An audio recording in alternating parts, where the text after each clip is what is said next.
First, a quick introduction. I used a picture of an elephant as the input image. Here you can see the prompt. It's important to have preserved the identity at the beginning so that the LoRA doesn't change everything. Feel free to pause the video for a moment and read through the prompt. When working with this LoRA, it's always best to just experiment to see what works best with different images.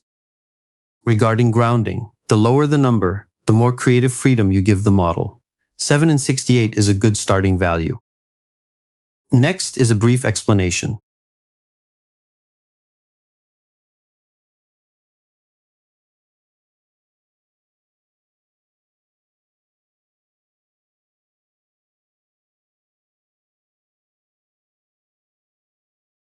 And now, here's a small selection of what can be created using the elephant as the input image.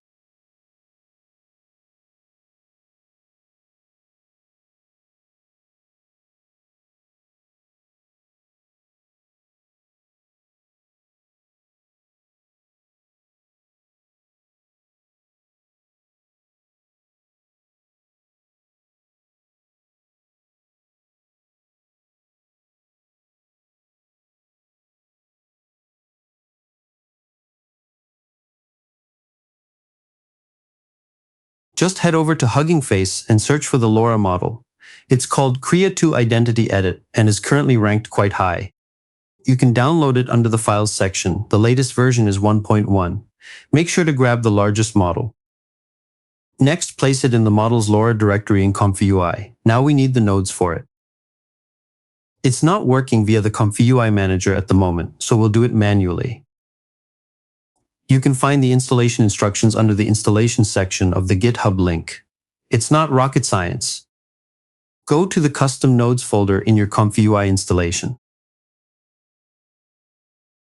On Windows, open the terminal with CMD and paste the provided Git code line. After that, restart ComfyUI.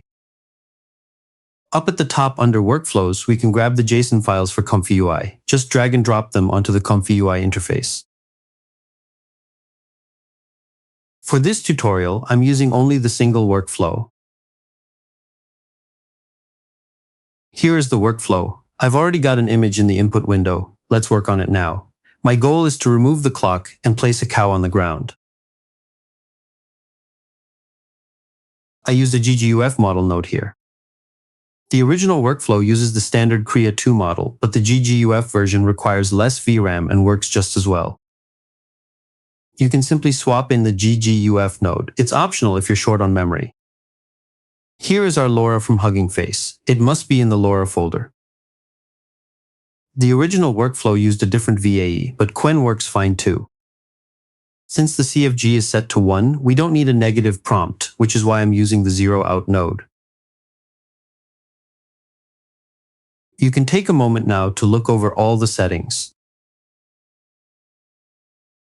Then we have the usual suspects, preview and save image.